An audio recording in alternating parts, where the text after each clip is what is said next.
Hey, how you doing? I want to talk to y'all today about life and death, life or death. Most people use the worldly term, you live by the sword, you die by the sword.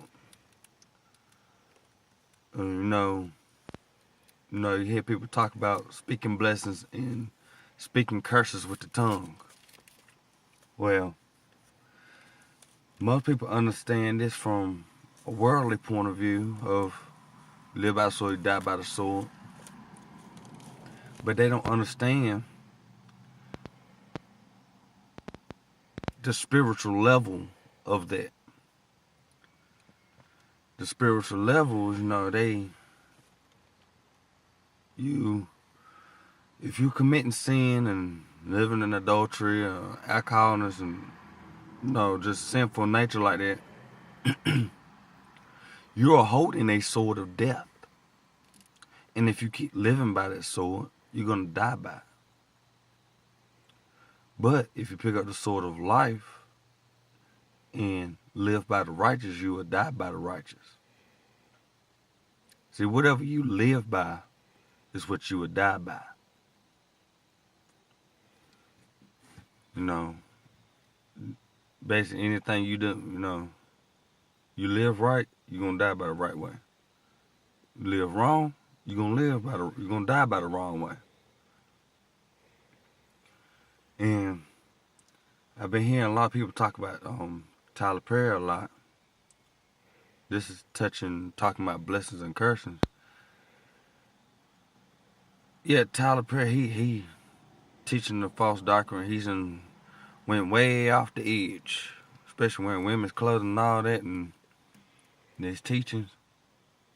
And he cussing too. Yeah, I advise Christians not to sit there and watch him. But we have to understand with our tongue is like a two-edged sword, and they can burn like a wildfire. Cause once we start speaking curses and death, burn like a wildfire, we have to watch what we say. Meaning, yeah, the man is doing wrong. The man is doing wrong, but I'm not gonna condemn that man to hell. Now, yes, if he does not turn away from what he is doing and continues on the same path that he is right now, willfully sinning and leading people with him, then yes, most likely hell will be his destination.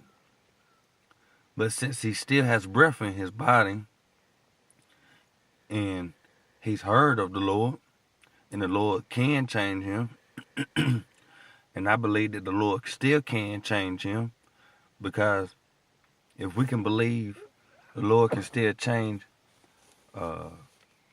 crackhead, alcoholic, anything, we still believe that he can also be changed, because nothing's out of God's range.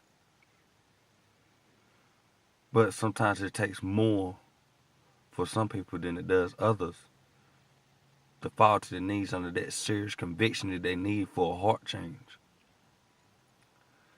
But as far as saying that man's going to hell, I'm not his judge. And neither is no one else. Only one is the judge is God. And no one knows his judgment till that time comes, because from right now to that time, the man has time to change. And we don't know the heart of another man, nor do we know the thoughts of another man, but the spirit of that man knows the thoughts of that man and God himself.